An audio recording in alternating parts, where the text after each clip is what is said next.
Thank you, Al, and thank you, everybody. Good morning. As you can tell, we're decorated for the 4th of July, Independence Day, coming up here on Friday. And at this church, we usually always have some sort of a patriotic message, if you will. We don't believe in mixing politics and religion, but we do believe in celebrating the freedoms that we enjoy in our country, and that's why the title is appropriate, Celebrating Freedom. And before we get started here, I thought maybe we'd have a little bit of fun here with some different facts about the 4th of July. Let's see what we know or what we remember.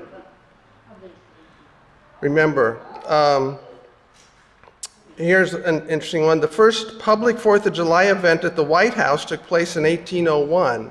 That's about 25 years after the 1776, the first 4th of July. Let's see what else. When the Revolutionary War broke out in 1775, few colonists wanted complete independence from Great Britain. I think it was about a third of the country wanted complete independence, a third were still loyal to the crown, and a third were kind of in the middle. So it wasn't a unanimous thing at the time. I mean, we look back at it as such, but it really wasn't at the time. But that's not uncommon for revolutions. Not everybody's necessarily on board. Dwight Eisenhower added "under God" to the Pledge of Allegiance. You know, in my lifetime, we've always had "under God" in the pledge, but actually it was in the mid-50s that it was added to the pledge. It wasn't something that was there all the time. You probably know this. Federal regulations specify that an American flag can only be flown from sunrise to sunset unless it is illuminated at night. Does anybody keep their flags out in the dark? Yeah. I have to admit to it too. Although there is a light next to it that comes on, motion sensor, so I guess that's all right. And technically, I better not mention this, it says technically you're not supposed to wear American flags either. I didn't know that. Here's an interesting one for baseball fans. You can always catch a ball game on the 4th of July. And this year, all 30 MLB teams will play on Independence Day. There you go. All right, here's one. Do you know what the population of the United States was in 1776? Do you know what it is now? It's about 340 some million. Back then it was 2.5 million, around 2.5 million. That's not even as big as the city of Los Angeles. The 13 colonies, the whole United States didn't even have the population of the city of Los Angeles. The youngest signer of the Declaration was just 26 years old, a guy named Edward Rutledge. Fireworks are a huge business to the tune of about $600 million in firework imports to the U.S. each year. I've actually heard it as high as $1 billion. That's crazy. Let's see what else here. This is interesting. The Safe and Sane 4th of July movement came about in the late 19th and early 20th century. It was a response to the heavy drinking and injuries that had risen along with the holiday traditions. You know, John Adams, who was the second president and was one of the founders when the Declaration was signed, he suggested then that we have celebrations and shoot off fireworks nationally to celebrate the 4th of July, and we continue that tradition today. But apparently they weren't all so safe and sane. I mean, you still hear of accidents happening, but I guess until they started paying attention to it, it was even worse. How much do you think Americans spend on 4th of July food? What? A lot? $10 billion, it says. $10 billion. The Star-Spangled Banner became the national anthem in 1931. That's not that long ago, really. About 50 million Americans travel more than 50 miles from home. Let's see. Americans consume about 150 million hot dogs per year. That's a lot. I think 140 million of those are consumed on Coney Island on that contest they have every year.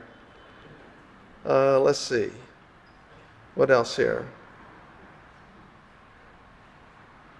Thomas Jefferson was the main author of the Declaration of Independence.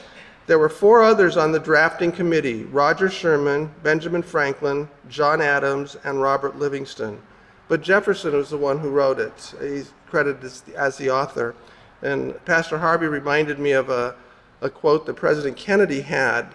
He was sitting in the cafeteria of the White House, and he was there with a bunch of scientists and Nobel Prize winners, a whole group of them that he was speaking to.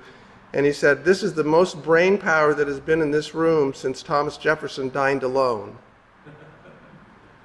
Thomas Jefferson was a brilliant guy. He founded the University of Virginia. Oops, just lost it.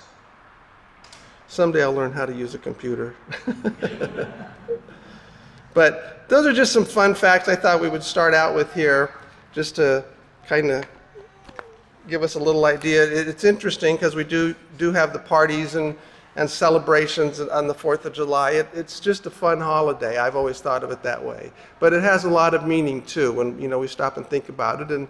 And here in church we usually do that for at least one Sunday. It's not intended to be political, but it's to celebrate that we have the freedoms that we have here in this country.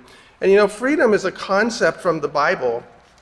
Let me read you some passages here from Galatians 5. It says, "It was for freedom that Christ set us free. Therefore, keep standing firm and do not be subject again to a yoke of slavery.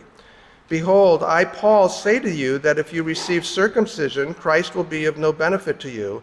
And I testify again to every man who receives circumcision that he is under obligation to keep the whole law. You have been severed from Christ. You who are seeking to be justified by law, you have fallen from grace. For we through the Spirit, by faith, are waiting for the hope of righteousness. For in Christ Jesus, neither circumcision nor uncircumcision means anything, but faith working through love. You were running well. Who hindered you from obeying the truth? This persuasion did not come from him who calls you, him being Jesus."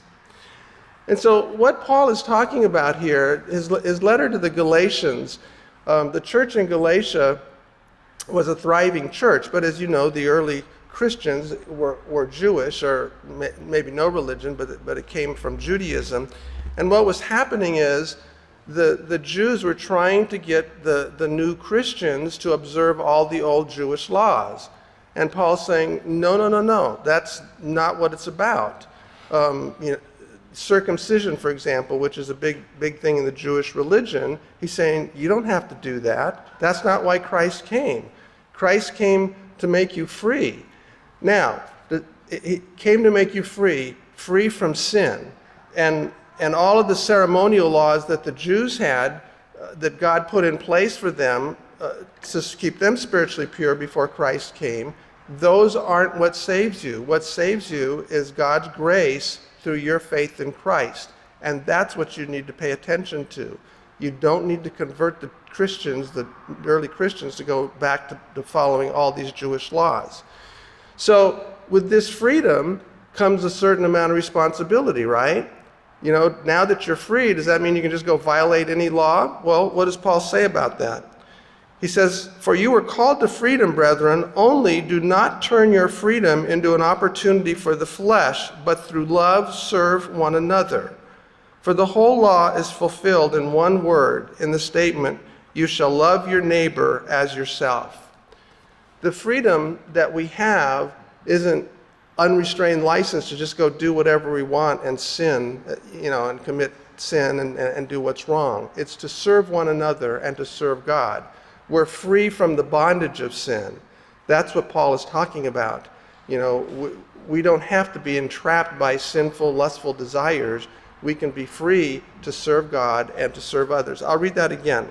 "For you were called to freedom, brethren, only do not turn your freedom into an opportunity for the flesh, but through love serve one another." So we're to serve one another. "But if you bite and devour one another, take care that you are not consumed by one another." So what's the old expression? He who lives by the sword dies by the sword. Kind of the same idea. Again, if we're attacking people, then it's going to come back on us. So we're to love one another and serve one another. And that's the freedom that we have. So freedom comes from the Bible. It's a godly admonition here to be free. And that's what we celebrate in this country, is our freedom. And, freedom isn't free. We have two veterans here, Pastor Harvey and Mike, both served in the military. We thank you for that. How many people, have come before us that have served, the families of ones who are lost? I mean, freedom has a heavy price, doesn't it, to defend what we have here. And whenever we have rules, a little bit of that freedom is lost. That doesn't mean we don't have rules, because we do need them, because some people will take this license to do whatever, and they will do whatever, and they'll do bad things. I give you a small example here. Has anybody been to an airport recently? One person. Yeah, not all, well, it's been almost 20 some years ago, I guess now, so I guess it has been a while. But if you watch an older movie, you will see, if there's an airport involved, you'll see people taking their loved ones to the airport, and they'll walk right up to the gate with them and hug them and kiss them goodbye, tell them to have a good trip, bon voyage, all of those things. Somebody who was born in the last 20-some years probably looks at that and says, well, that's not real, that doesn't happen. Well, no, because nowadays we've got to go through since 9/11, we've got to go through checkpoints, and we've got to have our baggage checked, and, sometimes get wanded. One time we went on a trip, and we walked through the metal detectors, and I got wanded before, and they took us aside and questioned us, and like, what did we do wrong? Well, what had happened was when we ordered tickets, instead of ordering round trip, it was cheaper to do it one way to the city we were going to, and then one way coming back. So since we had one-way tickets, they were suspicious of us. So we had a little extra investigation to get on the plane. But I say that because I think the rules are basically good. I mean, after what happened on 9/11, we have to take some extra precautions. But some of our freedom is taken, isn't it? The person who brings us to the airport now just has to say goodbye at the curb. My friend thinks that's a benefit. He says, oh, good, I don't have to park and get out and walk with the person. I can just push them out at the curb and keep going. So that may be a good thing. But I say that because, yeah, that there's a rule there now that, we maybe don't have quite as much freedom as we had. Benjamin Franklin was famous for saying that anybody who gives up their liberty for security deserves neither. So we kind of have to balance it, don't we? I mean, we don't want to completely, if we want to live in a hermetically sealed building, never doing anything, okay, but then your freedom really goes away. You don't have a lot of room to do things. So there's a balance there. And again, the Bible, I think, what Paul says here, so you were called to freedom, brethren, only do not use your freedom as an opportunity for the flesh, but through love serve one another. We have to be responsible with how we handle the freedom that we have.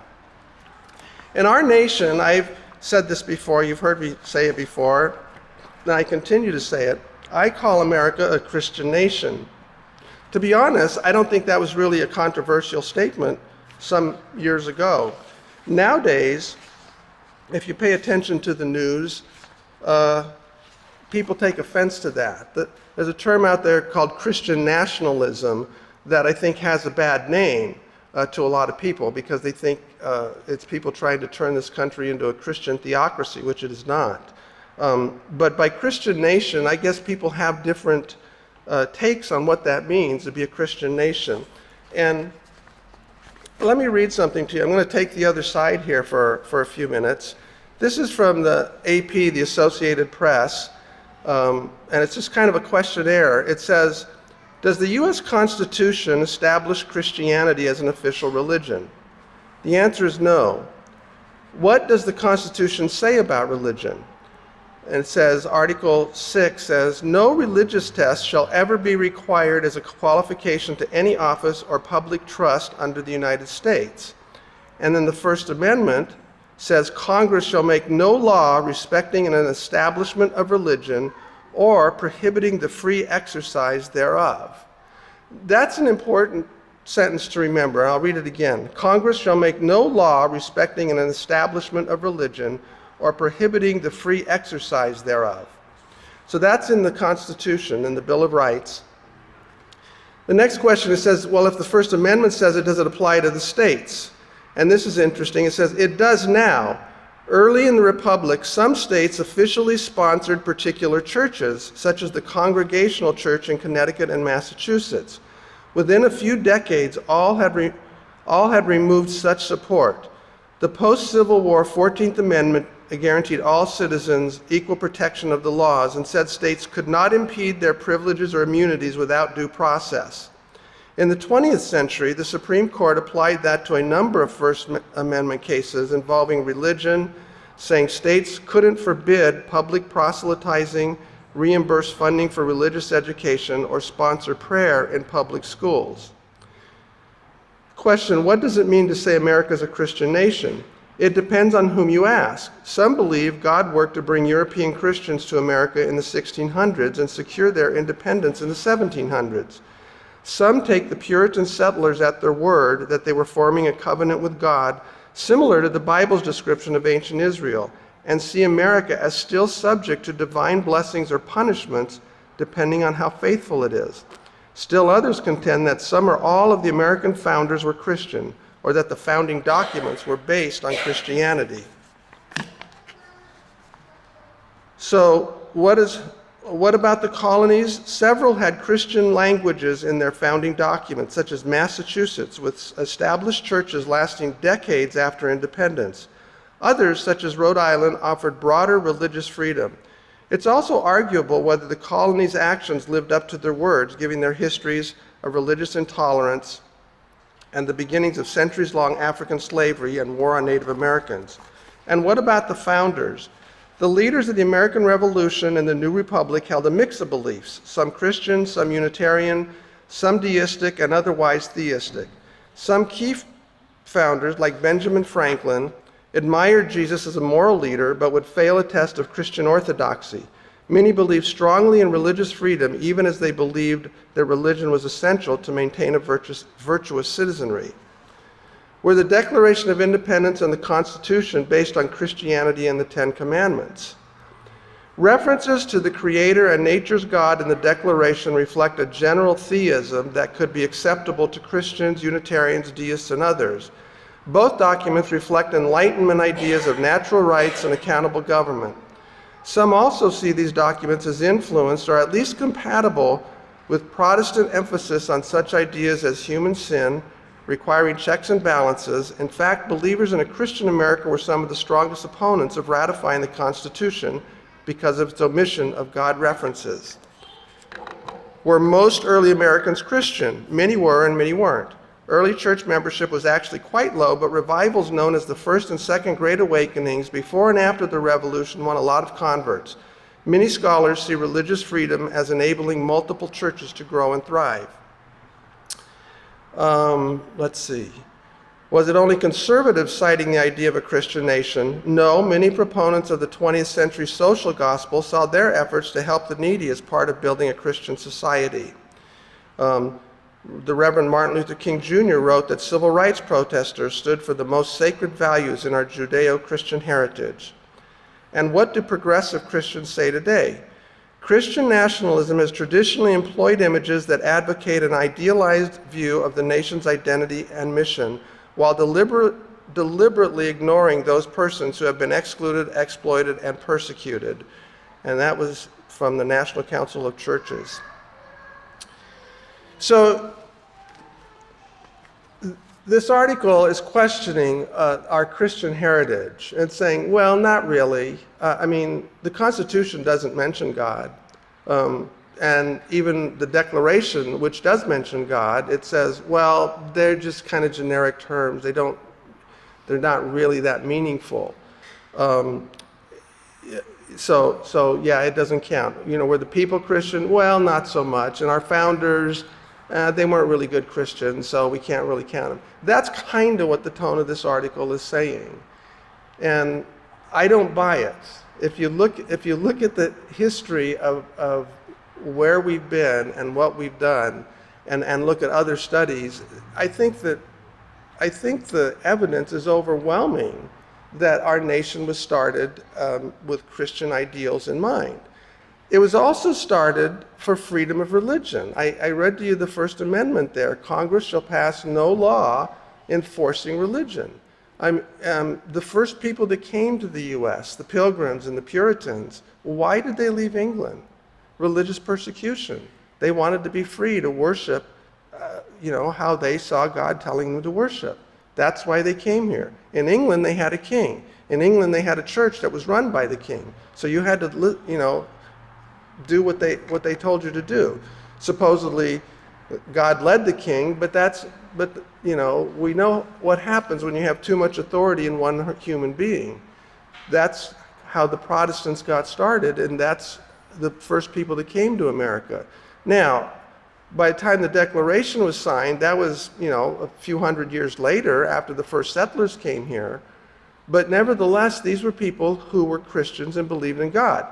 Like us today, does everybody have the same exact faith as a Christian, or is everybody the perfect Christian? Of course not. We know that. So to sit here and say, well, this one didn't believe this or that, I can't go back 200 years and tell you what their heart was like. I can't tell you what other people's hearts are like today, let alone 200 years ago. But if you look at the public statements that some of these people made, I think it disproves a lot of what they're saying here.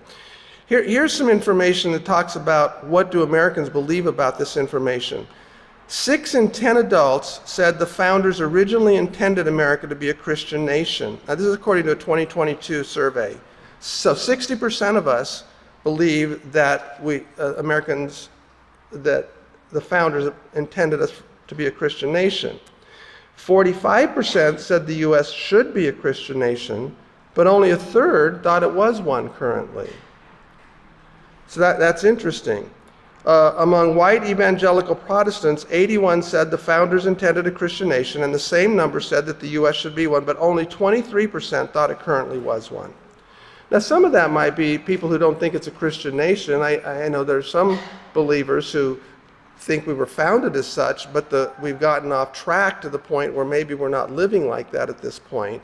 So it's not necessarily they don't believe that we were founded as a Christian nation, but just that we're not living up to what we should. So it shows that Americans, by and large, believe that we were founded to be a Christian nation.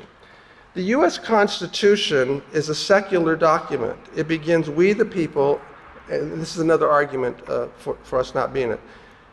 It begins, "We the people," and contains no mention of God or Christianity. Its only reference to religion are exclusionary, such as no religious test shall ever be required as a qualification to any office or public trust. And the one I read you, Congress shall make no law respecting an establishment of religion or prohibiting the free exercise thereof. The presidential oath of office, the only oath detailed in the Constitution, does not contain the phrase, "So help me God," or any requirement to swear on a Bible. If we are a Christian nation, why doesn't our Constitution say so? And here's something I didn't know.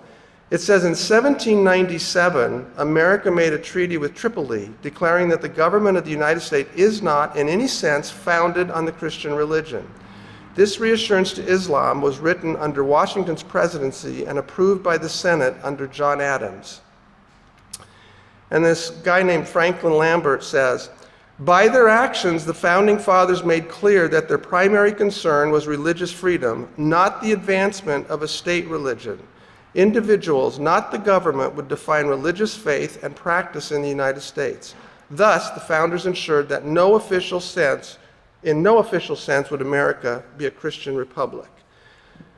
Actually, this guy, I think, is onto something when he says it's not the advancement of a state religion, it's individuals who would define religious faith and practice in the United States. And I think that's largely true. So the argument here is that the Constitution is not religious and it doesn't make reference to God, and that's true. It doesn't. But it also, it mentions the agreement with Tripoli that was signed in during Washington's administration and approved by John Adams, who ran the Senate. Listen to what John Adams has to say. First, listen to what James Madison, who wrote the Constitution, has to say on this. James Madison says, "We have staked the whole future of American civilization not on the power of government, far from it. We have staked the whole of our political institutions upon the capacity of mankind for self-government, upon the capacity of each and all of us to govern ourselves according to the commandments of God. The future and success of America is not in this Constitution, but in the laws of God upon which this Constitution is founded." I think he pretty much disputes what they're saying. Yeah, the Constitution doesn't specifically mention God because we have freedom to worship how we want in this country. But James Madison, who actually wrote the Constitution and who was our fourth president, that last line says, "The future and success of America is not in this Constitution, but in the laws of God upon which this Constitution is founded." John Adams, who was the president, and it talks about that agreement with Tripoli, which was a Muslim country. And I'm trying to find his quote here, so bear with me just a second. But hear what John Adams has to say about it. He says, "We recognize no sovereign God and no king but Jesus. Our Constitution was made only for a moral and religious people. It is wholly inadequate to the government of any other." That doesn't sound like an anti-God person to me. Of course, George Washington, was the one. These arguments point out, "So help me God," and laying your hand on the Bible is not in the Constitution, taking the oath of office. It's not. And that's a tradition that's carried on through the years. George Washington is the one who did that. He put the Bible and he added, "So help me God." And every president after that has said that. So I don't buy their argument that we're not a Christian nation. We're not in terms of being a theocracy. We don't have laws saying you have to be a Christian. That's true, and we shouldn't be that way. We have the freedom to choose. God gives us freedom to choose. We saw that, read that in the Bible. He gives us freedom to accept him or not. We have that freedom in this country, and that's what we celebrate, is the freedom to choose, not only for religion, but for many other things. I wanted to read a quote to you here by President Kennedy. And I like it because it covers more than just one. Sorry, my papers are getting mixed up here, but it covers more than one period of time. He kind of looks at history, and here's what he said in 1961 at a prayer breakfast. He said, "We cannot depend solely on our material wealth, on our military might, or on our intellectual skill or physical courage to see us safely through the seas that we must sail in the months and years to come. Along with all of these, we need faith. We need the faith with which our first settlers crossed the sea to carve out a state in the wilderness, a mission, they said, in the Pilgrim's Compact, the Mayflower Compact, undertaken for the glory of God. We need the faith with which our founding fathers proudly proclaimed the independence of this country to what seemed at that time an almost hopeless struggle, pledging their lives, their fortunes, and their sacred honor with a firm reliance on the protection of divine providence. We need the faith which has sustained and guided this nation for 175 long and short years. We are builders of the future, and whether we build as public servants or private citizens, whether we build at the national or the local level, whether we build in foreign or domestic affairs, we know the truth of the ancient psalm, except the Lord build the house, they labor in vain that build it. In 1961, President Kennedy said this at a prayer breakfast, and he goes through, you can see there a little bit of the history and saying, yeah, we've relied on God through all of our history here. We need to continue to rely on him if we want to continue. And that's what I believe today. And that's what I believe we celebrate here on the 4th of July.